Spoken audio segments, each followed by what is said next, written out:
પ્રિય મિત્રો, આજે હું તમારી સામે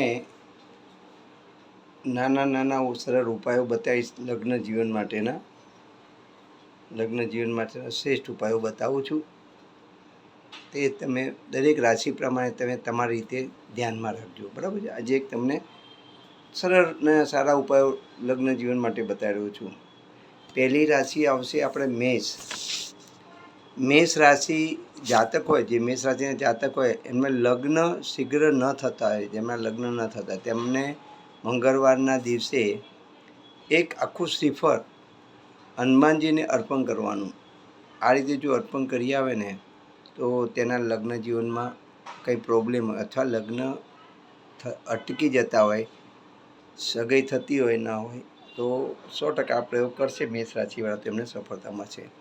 ત્યારબાદ આપણે વૃષભ રાશિ રહીએ.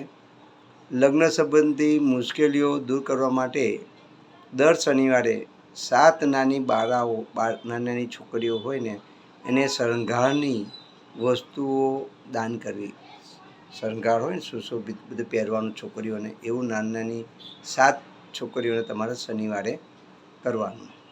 કર્ક રાશિવાળાને જો લગ્નના પ્રોબ્લેમ હોય તો લગ્ન ઉત્સુક જે જાતકો છે, જેના લગ્ન માટે ઉત્સુક છે, એવા જાતકોને અમાસના દિવસે કપાસ ભરેલા પાત્રનું, જે રૂ હોય ને એ ભરેલા એક પાત્રનું શિવ મંદિરમાં દાન કરવું શ્રેષ્ઠ ગણાય છે. કપાસ ભરી દેવાનું એકની અંદર, એ દાન કરી આવવાનું.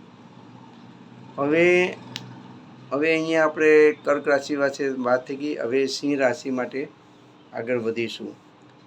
સિંહ રાશિના તાત્કાલિક લગ્ન ન ગોઠવાતા હોય, વિઘ્ન આવતા હોય તો સિંહ રાશિના જાતકોએ પિતૃઓનું સ્મરણ કરવું. તેમના પોતાના જૂના ઘરે ઘીનો દીવો કરવો. જો એમનું કોઈ જૂનું ઘર હોય પિતૃઓનું તો એ ત્યાં જઈને દીવો કરે, બરાબર છે.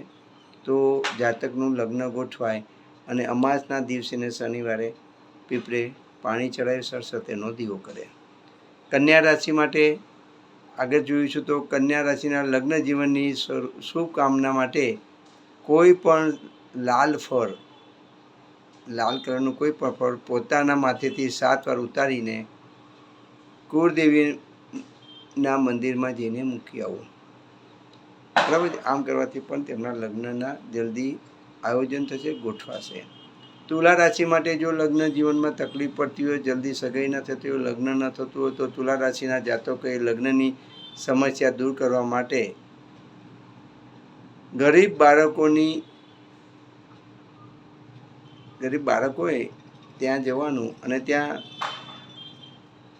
મીઠ ગળ કે જમવાની વસ્તુ દાન કરવી. કોઈ મીઠી વસ્તુ અથવા કોઈ જમવાની વસ્તુ એ લોકોને, ગરીબ બાળકોને દાન કરે તો આ થશે.